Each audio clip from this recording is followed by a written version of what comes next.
Hi, and welcome to the Reading and Writing Life. My name is Amanda, and I am doing a rapid fire book tag. This is part 2. I took this straight from Kate at the Literary Apothecary. There are a lot of questions, and so she divided them into 2 parts, and I'm going to do the same thing. So we're starting second set of questions. Number 1, book jackets or no? I'm going to say no, not when I'm holding them in my hands to read them. When they're on a shelf, sure, because they're generally prettier than the no book jackets.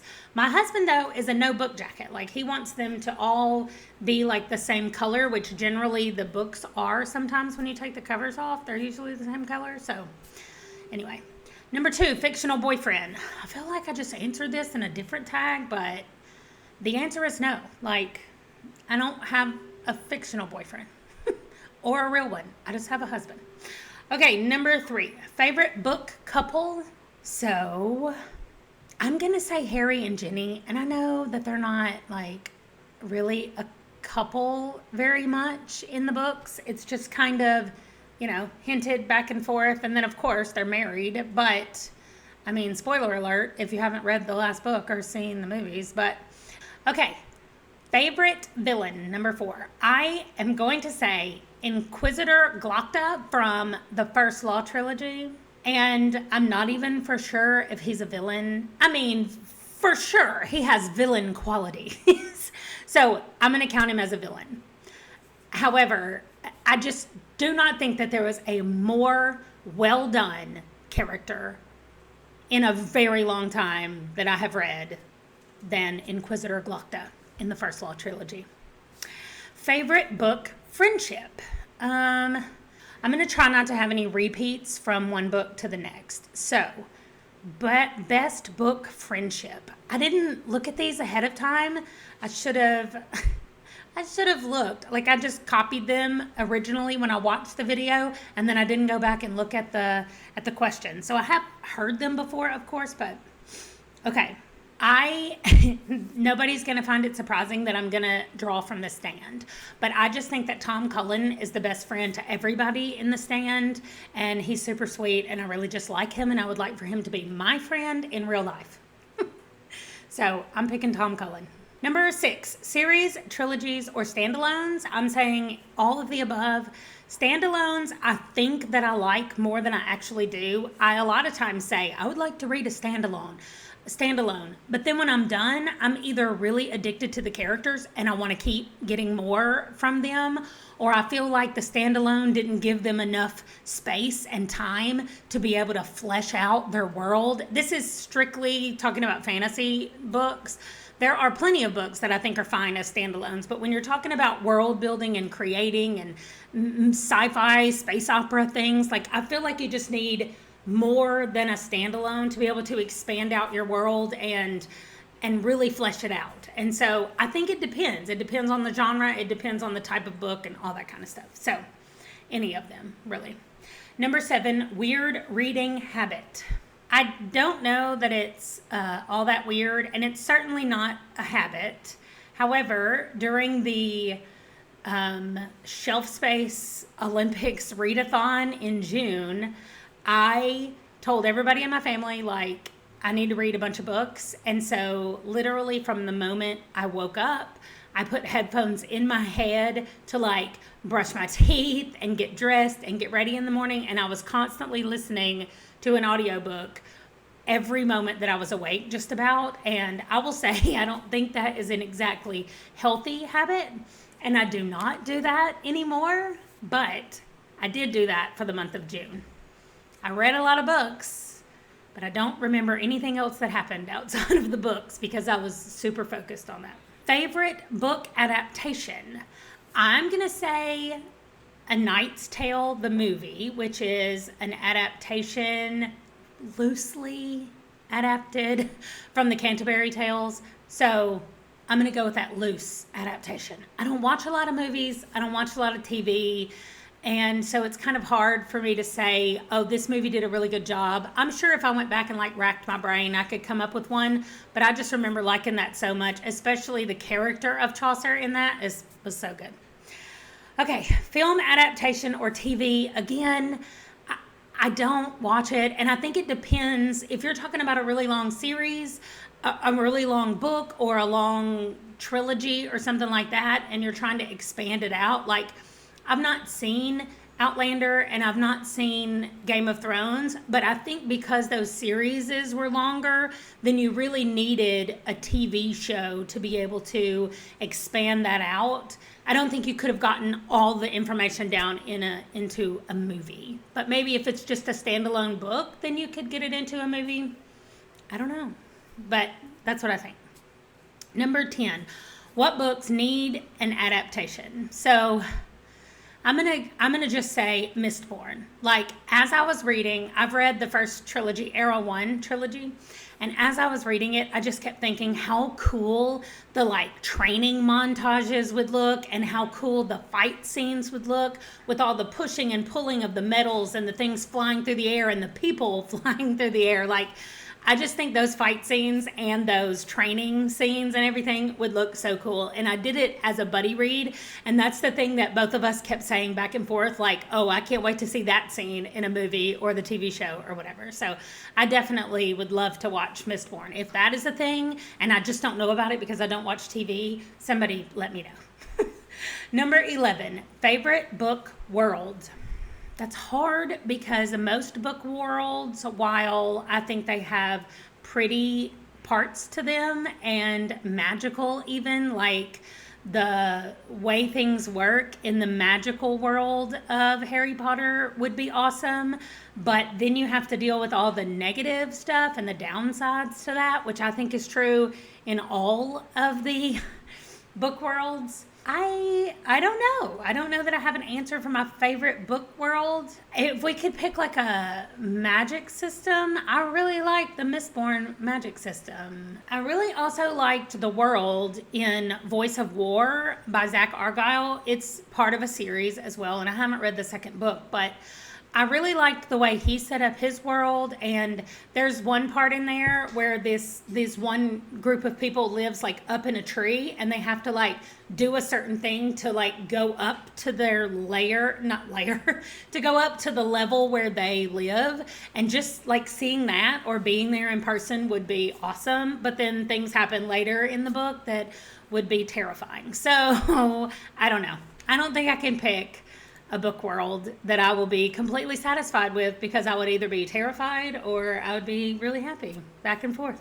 What is your favorite writing style? I don't know if this means like point of views or first person, third person, second person. I don't know if it means plot driven or character driven. So I'm just going to do those really quickly. Number 1, character driven all the way. I mean, I do like a really fast paced plot.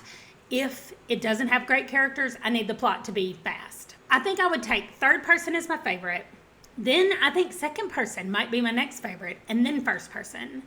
I'm reading my first like real second person perspective book right now, and it's very interesting to read it like that. It almost feels like somebody's telling you the story about yourself, like what you did, and it still feels like they have more information than you do. It's almost like you've woken up and you have amnesia, and they're like, here's what you did, and like telling you the story of what you're doing. And so, or what you did. I don't know why I find that interesting, but it's almost like an unreliable narrator, and I used to think that I didn't like those, but I think I like them a lot more than I thought I did. Okay, 13. What's a book that you love that people don't know about? I keep saying this book. It's called Far From the Tree by Robin Benway. I read it as part of my NPR challenge. It was in the young adult section. Do not let that stop you. It was so good. It's about children in foster care, which touches my heart since I'm a foster parent, and it was just fantastic. What is a popular book that you hated? I don't even know a book that I hated. A book that I did not like was The Adventures of Tom Sawyer. I mean, there were parts of it that I thought, okay, that's kind of funny, but overall, I was like, I'm not wild about this book. So maybe that is a book that everybody liked that I didn't. Number 15, favorite childhood reads. Well, if you've been here a while, you know that I did not read books as a child. I do remember as a little bitty kid when my parents still read books to me. I loved I'm going to scoot this way so I can put it up here. I loved the little golden book of the monster at the end of this book. I have no idea why I thought it was so funny, but I did.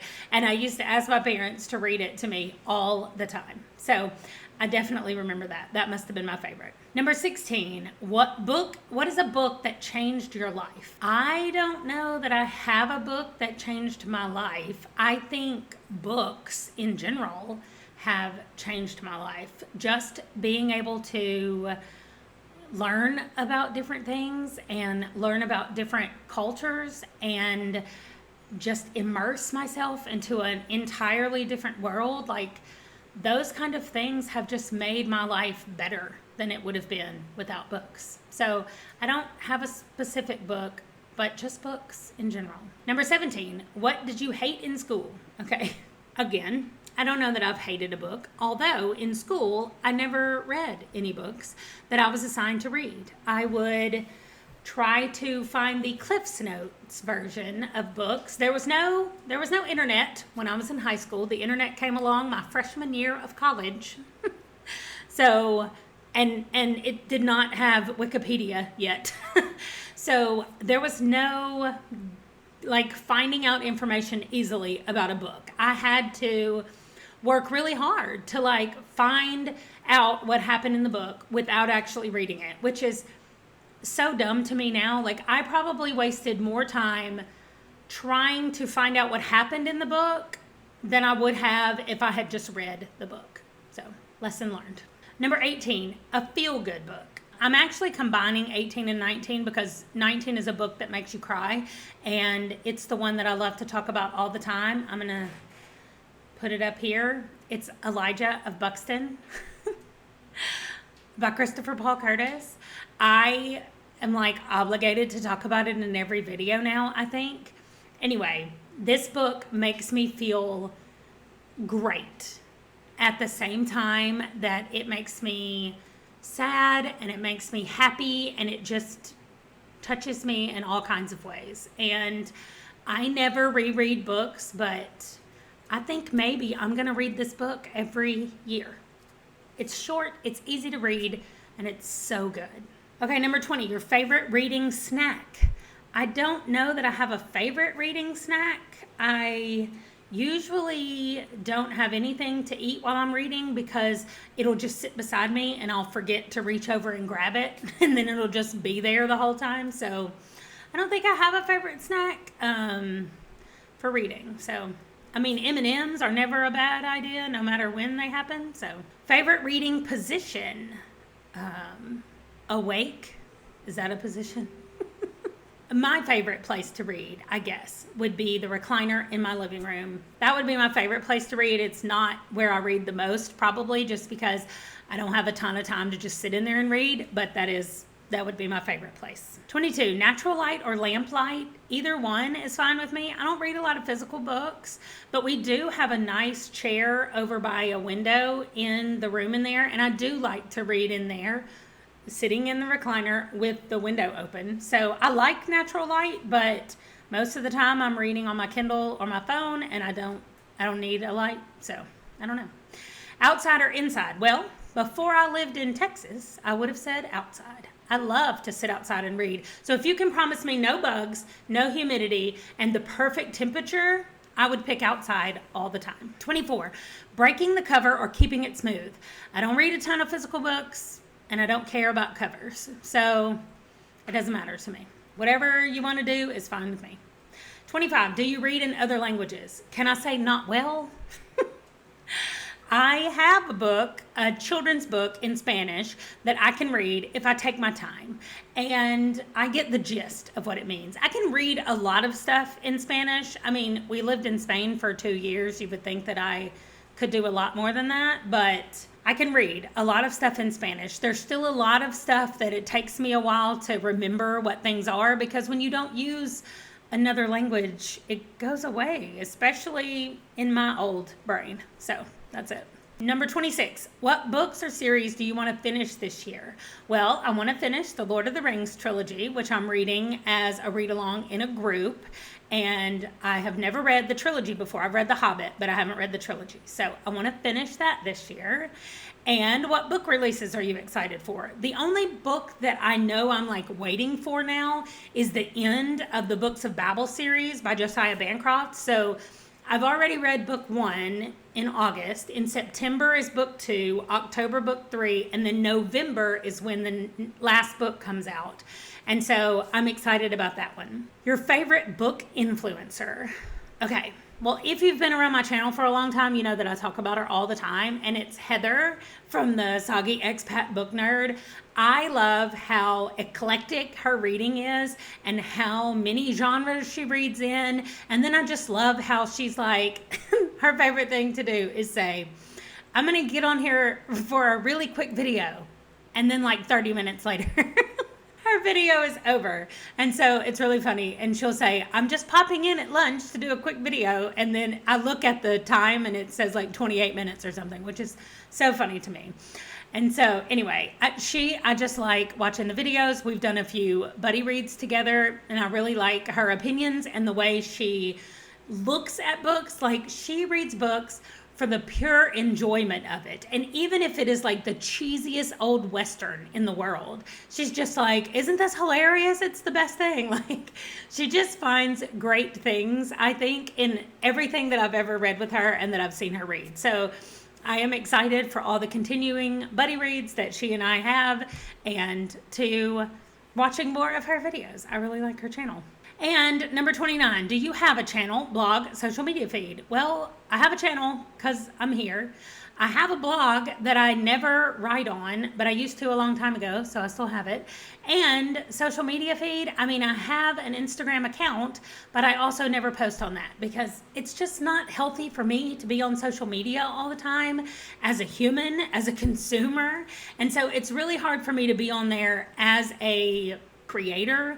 And so I'm just not on there very often. I want to at least start taking a picture of like the current book that I'm reading and be like, I'm reading this right now, the end. Like, I don't know. I don't want to fall into the comparison thing. And when I go on there and I look, especially on Instagram, at the pictures that people take with their books, I'm just like, did that take you all day to set that up and to get your hair all fixed and everything just perfect for this picture? And so I don't know. It just makes me want to not do it. So right now I have the channel, which is very consistent, and you guys can always find me here.